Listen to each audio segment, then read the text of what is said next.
चला विद्यार्थी मित्रांनो, आज मी तुम्हाला या व्हिडिओमध्ये इंग्रजी ग्रामरचा अतिशय महत्त्वाचा टॉपिक म्हणजेच सिंग्युलर अँड प्लुरल हा टॉपिक समजून सांगणार आहे. तर या टॉपिकवरती परीक्षेमध्ये 2 ते 3 मार्काला नेहमी प्रश्न विचारला जातो. तर या टॉपिकचे 5 ते 6 नियम आहेत, परंतु या व्हिडिओमध्ये मी तुम्हाला फक्त एकच नियम समजून सांगणार आहे. त्याचे कारण म्हणजे तुम्हाला तो नियम परफेक्ट समजून घ्यायचा आहे. तर चला आपण या ठिकाणी नियमाला सुरुवात करूया. नियम आहे वायचा. दिलेल्या नामाच्या शेवटी वाय असेल व वाय पूर्वी स्वर म्हणजेच वोवेल्स AEIOU असेल तर त्या नामाचे अनेक वचन करताना फक्त यस प्रत्यय लावावा. काय करायचं आहे? फक्त यस प्रत्यय लावायचा आहे. पण नियम काय आहे?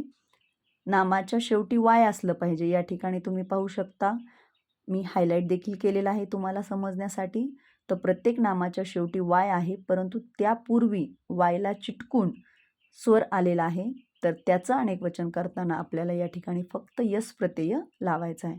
तर या ठिकाणी तुम्ही पाहू शकता, बॉय, बॉईज, डे, डेज. तर ह्या वायच्या पूर्वी ए हा स्वर आलेला आहे.